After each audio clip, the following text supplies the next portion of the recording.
Good afternoon, everybody. It is Wednesday, March the 10th, and it's right around noontime, 12:17 p.m. on a sunny and windy day here in McAllen, Texas. This is a water cooler, episode number 44. If y'all are new here, welcome, first of all. So this is MPL Adults Weekly kind of current events Facebook Live event that we have here. Oh, what's up, Hector? Thank you for joining us. A very, very loyal viewer here, Hector. Thank you. Hey, what's up? So today's episode is number 44. Like I said, we're going to just talk about a little bit of current events, what's new at the library. And I know I mentioned last week that we would have some guests coming up in the coming weeks. So we're going to talk about that a little bit. And we're just gonna get to it right now. So today, like I said, is March the 10th. And there it is. Welcome to the show there. So I know I've had a couple of issues with the screen sharing the past couple of weeks. So if it goes wonky, it's okay. Just know that I'm here. Just listen to my voice. And I'll get us through it. Don't worry. I've hit a bunch of bumps in the road all in my life, but that's another story. But I know how to manage this. Don't worry, guys. Here we go. So I already see that my Chrome tabs are not loading as they should. So that's a big red flag. But it's no big deal. Let's try it anyway. So today, March the 10th, we're going to talk about a couple of national holidays. Here we go. Okay, it's working so far, so good. So let's go back to this here. No, this one here. So national days and holidays for March. We're going to talk about national weeks in March. And let's hit it. Okay. There we go. Oh, it's very slow. It's not supposed to be going that slow, but it's no big deal. So national days, weeks, and months in March. Hashtag celebrate every day. We talked about this a little bit last week. March is National Women's History Month. So we're going to talk about that. Can I slow this down? How do I pause it?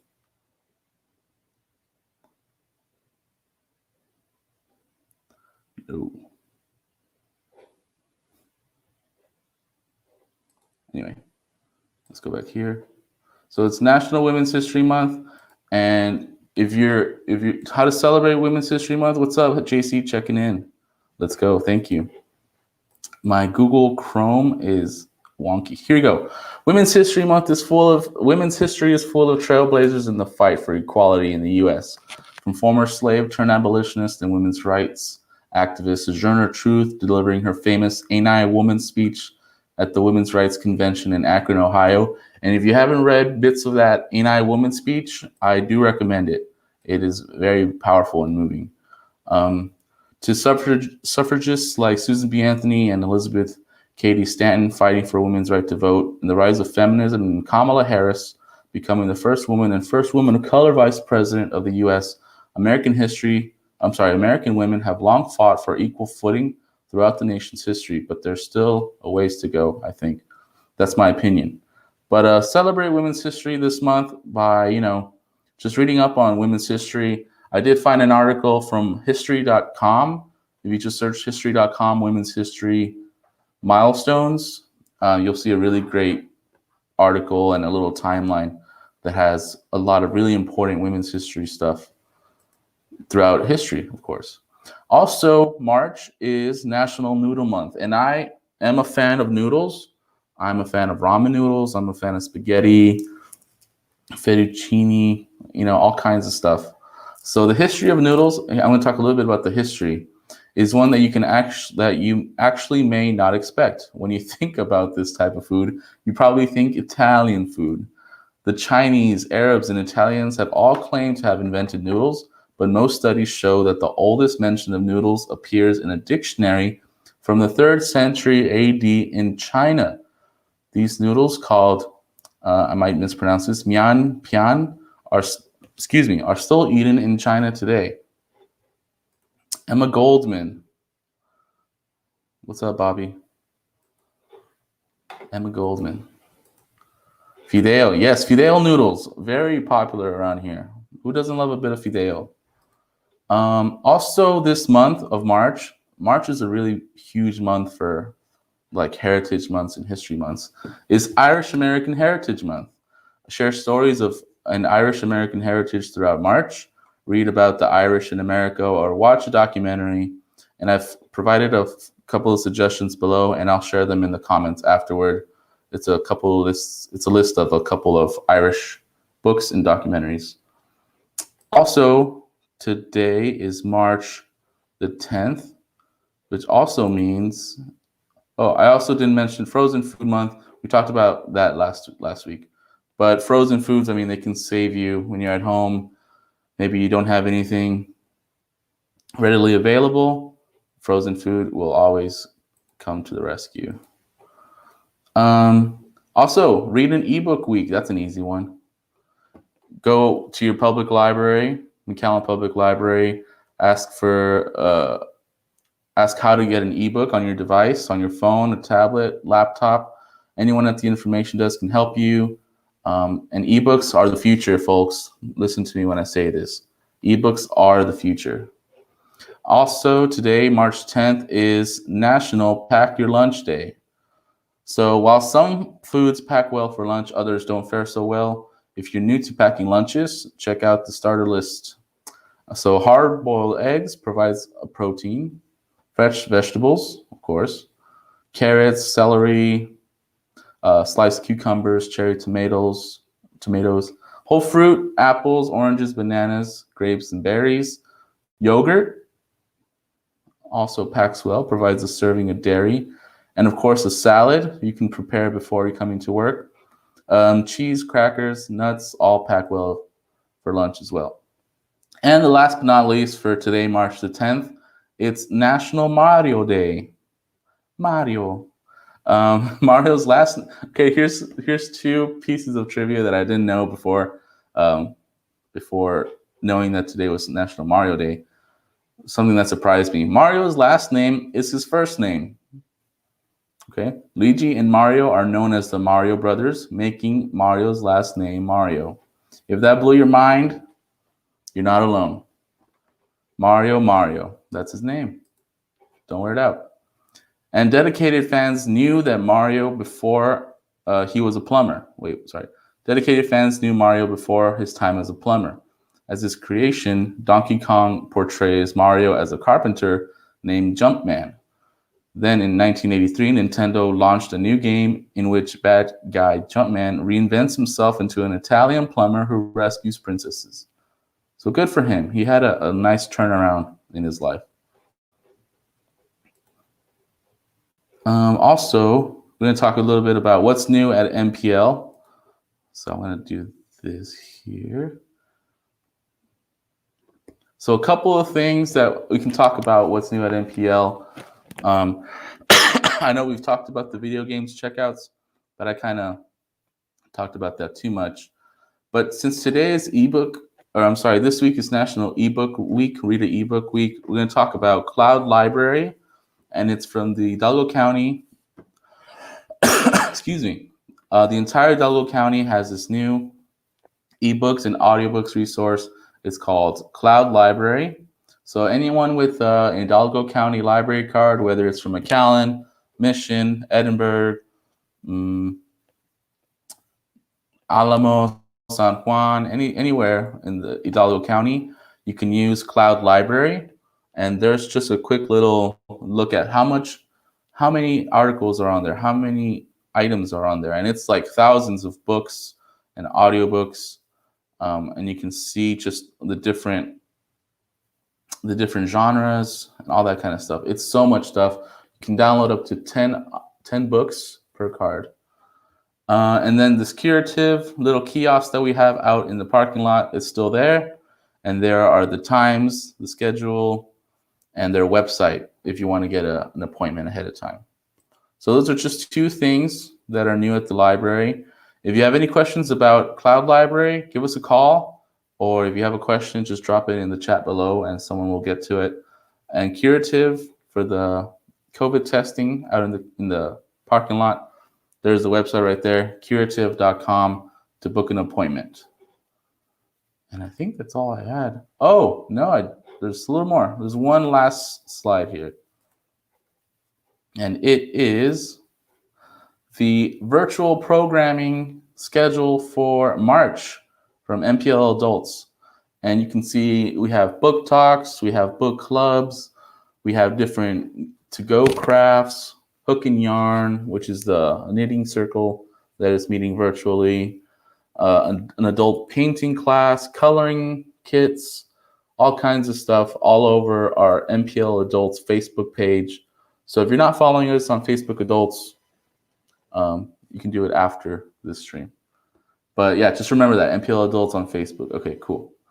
Food for thought videos, uplifting quotes, virtual traveler, all kinds of stuff. Anything you can even think about, we've already thought about it. And there's already a video for it. Check us out, MPL Adults. And that's what's new at MPL. So now we're going to get to what I think everyone is here for. And yes, it's that interview. And you know what? I'm going to preface this as I always do. I'm going to speak the truth. I am not a big royal follower. I don't watch any of the royal weddings or any of the royal functions or even that show, The Crown. Never really got into it. So I'm not a huge fan or a big follower of anything having to do with royalty. So that's just a preface. That's just like me putting the truth out there. I guess you can look at this as like what an outsider, someone like me who has never really got into the royals, this is what I think about this interview that I think happened over the weekend on Sunday or Monday or Saturday. Excuse me. Oprah, the great Oprah, she gave an interview, or she did an interview with Meghan. Is it Meghan Markle? She's the Duchess of, I'm sorry, I don't even know Meghan Markle, the Duchess of Sussex, and the Duke of Sussex, which is Prince Harry here. So Meghan and Harry gave an interview with Oprah. So these are 10 takeaways that NPR took away from the interview, and I'm going to kind of talk about that a little bit, each one. So if you haven't watched the interview yet, it's free. I actually watched it last night. It's free on cbs.com, and you can tune in. It's got some ad breaks into it, but it's no big deal. The ads are like a minute and a half, so you can just mute it and do something else while the ads are going. Anyway, so let's go to the takeaways of what NPR thought about this interview. So it was a long interview. It was like an hour and a half, and half of it was without Harry, and the second half he comes in. But here we go. So the first takeaway here, Meghan says that she had serious and frightening thoughts of suicide during her pregnancy with Archie as she began to understand what the life that lay ahead would really mean. So that was that was a really big part of the interview when Meghan brought up that she was, mentally and emotionally having a really hard time. She said that she had to turn in her keys and her phone and her passport. So essentially, I don't want to say she was trapped in wherever she was staying. I'm sure it was like Buckingham Palace or something like that. But yeah, she was basically forced to turn in all her items so that she couldn't go out very much. Thank you for there's a link to the talking points that we're doing now. But yeah, imagine like going from what she is. She started off like as an actress, right? She was an actor for a long time. She was really big and famous. And then she meets this Prince Harry guy. And now he's like, oh, you have to turn in everything and you can't really go out ever or as much as you used to. So I can imagine that kind of hit a toll on her, and she was inside all day. She was at wherever in this country that isn't her country really. I think she's like from Canada or from the U.S. So all her friends, she said she couldn't go out with her friends as much as she wanted. And then she approached a senior person working for the royal family who, she says, forbade her from seeking treatment in the way she asked. That is a huge thing. Um, she actually went to a senior person, the sort of treatment that she really wanted. Um, Huge red flag, really troubling to hear. And I think a lot of this you'll see at the end that it has a lot to do with keeping up the looks, keeping up the standard that this royal family have. The second takeaway here, this actually is a spoiler because this is at the very end. They're having a girl, they're having a child. Okay. Meghan says the royal family declined to make her baby Archie a prince or offer him the protection that would come with that title and expressed concern about his skin color before he was born. This was obviously the huge, the I don't even know what to say, the big troubling part of the whole interview. That someone in the royal family, and there's been speculation of who would have said something like this. Maybe it wasn't even anyone in the family, but someone let it be known to Harry that they were worried about um, the skin tone of the child, which was Archie. And that's obviously horrendous and racist, and you can put any label on that. That's a terrible thing to say or even think. And Oprah, she was listening to this. She was very like flabbergasted, and I'm sure a lot of people were when they were watching it.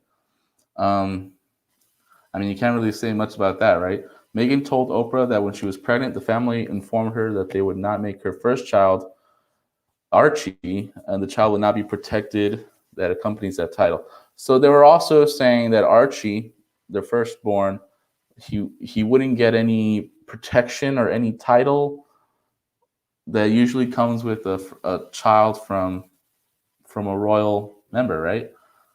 And why would they do that kind of thing? I mean, thoughts go through your head. Well, it's obviously because she's like an outsider, right? She's not from England. She's from the U.S. She's a actress. Maybe they thought she's already like, oh, she's already been in the limelight too long. She's a divorcee. She's got this and that. I think there was a lot of things going against her before anything even went down. So super troubling, super racist, and not good at all. Not a good look, as they say. All right. They both cite security concerns as having played a huge role in their choices. Um, yeah, so I think they said they were going to step back from the royal family for a little bit, and then a paparazzi published that they were staying somewhere in Canada and like in the city and everything that they were staying in. So, um, yeah, they had to move to California. So that was the big thing because the royal family also told them that they were not gonna provide them with security detail. Excuse me. And then that's when the Daily Mail, this publication in the UK, published where they were staying. So they had to move to California. It was a whole mess. The royal family is looking really, really bad. If you're a fan of the royal family, this might change your view on them. And like I said, I was very indifferent coming in, but not a good look, Royals. Not a good look so far. Let's see, number 5. Okay, this was also very strange. Harry described what he called the invisible contract between the royal family and the tabloid press, in which currying favor with particular reporters leads to more favorable press.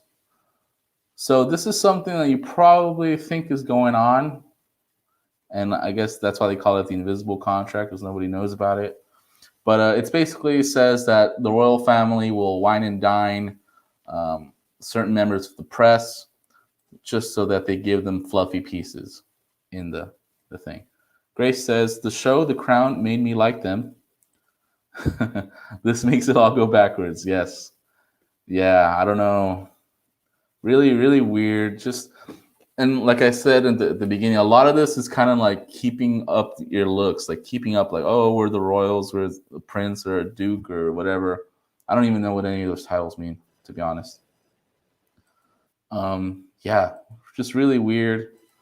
The press thing, it's whatever. I mean, if you want to look good in the press, that's fine. And I guess a lot of people in the UK actually read their newspaper, their daily newspapers. Meghan says a story about her making her sister-in-law, the former Kate Middleton, cry was quite the opposite. Oh, so apparently there was this big blow up in the news that Meghan made Kate cry, but apparently it was the opposite. Apparently it was Kate making Meghan cry. And it was about flower girl dresses. Harry's relationship with his father and brother seem complicated. So Oprah does ask Prince Harry about his father. Let me get his name. Is it Charles? Yeah, Prince Charles. Um, and apparently Prince Charles has stopped taking his phone calls.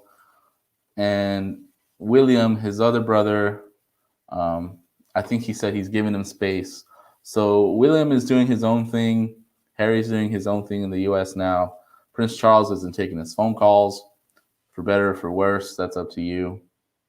It seems like he's distancing himself of that whole thing, which I think is a good thing for him and for Meghan. Good for them. Number 8, they both say that they did not blindside the family and never planned to quit their roles entirely. They wanted to only step back. Harry and Meghan said that they never intended to entirely leave their roles with the royal family. They say they wanted to not be the senior members, but to play the smaller roles that they may anyway. It's basically they wanted to just step back a little bit, and then I guess all this other stuff compiled, and they just said, you know what, to heck with it, let's quit. Good for them. Harry says that he was trapped within the system of the royal family and that his relatives are too. Okay. I guess he also talked about that his mental health was at the best spot during all this time as well. Oprah asked about the stories that present Meghan as a manipulator and a coercer. Okay. They got married before they got married. I don't know about that. So the big takeaway for me, obviously, was the whole racial thing. There's a lot of racial undertones about the press, and they kind of spoke about this in the interview as well, that the press was just super harsh on Meghan when she first joined the family, and all the pieces that were all the pieces written in the press about Meghan were very negative compared to anything written about Kate Middleton. And there's sources and there's websites out there and articles that show just how opposite on the spectrum these articles were. And a lot of people say it's got to do with race. And I mean, there's some proof in this interview itself about somebody in the family, or maybe it's someone working for the family, that they were worried about the baby's skin color, which is super uncalled for and very racist. So yeah, that's what I pulled from it. It's got a lot to do with this royal family, the most powerful family in Britain, I think, and how they want to keep up their looks. Maybe this doesn't look as good as this, and they're always just wanting to look the best in front of other people, which is really sad because they should be taking care of their own. But oh well. Last but not least, I'm going to just talk about this really quickly. There is a new if you have any opinions about the royal family, leave them below. Or about the interview, if you watched the interview, let us know what you think. Okay, this thing, I don't even know how to start with this thing. There's something called deep nostalgia from a website called MyHeritage. And I think it's very creepy. So I'm going to kind of just go through this little blog post here. And you can already see how creepy this is. It's AI generated. So you upload a photo, an old family photo, and then this website, MyHeritage, has this AI thing that will, how do you say, animate the person in the photo or the persons in the photo. So there's just an example, super creepy. And this is a blog post from them, and I thought it was very funny. Just 1 week this release of Deep Nostalgia, our feature has exploded in popularity and has become an internet sensation. Sensation, I guess, can mean different things to different people. But I thought it was very creepy. Jimmy Kimmel even did a thing about it.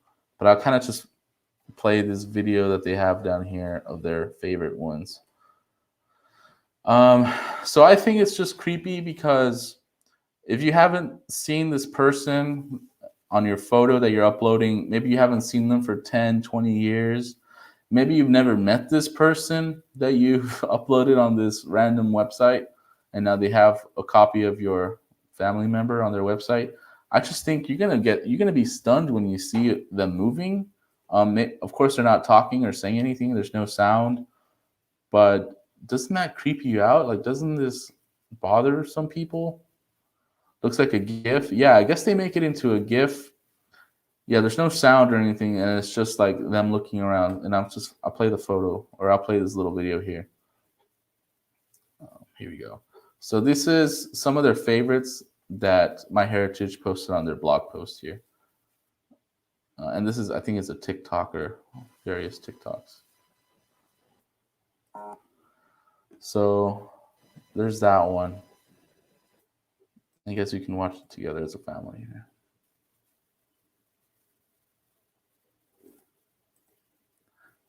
And they're well made. Like, this one is really good. That one's really good there. But I don't know. Would you guys do something like this? This one's a little creepy. I guess it's best when they're already smiling in the photo, because they're not just like looking around like a little puppet. This one, I mean, it's just his head moving, kind of weird.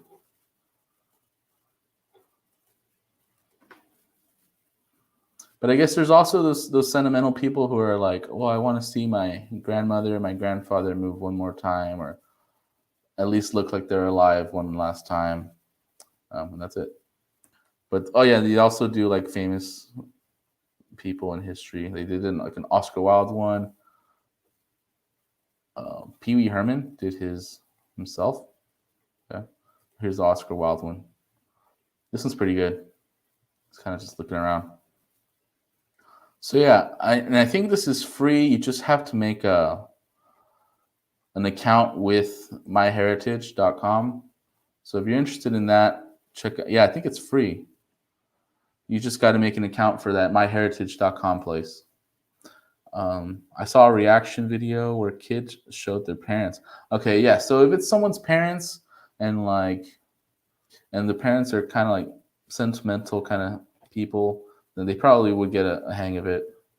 They would probably like it.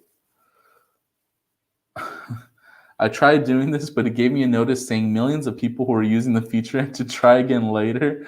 Oh man, their servers are flooded. Better servers? Hello? Can I report this server?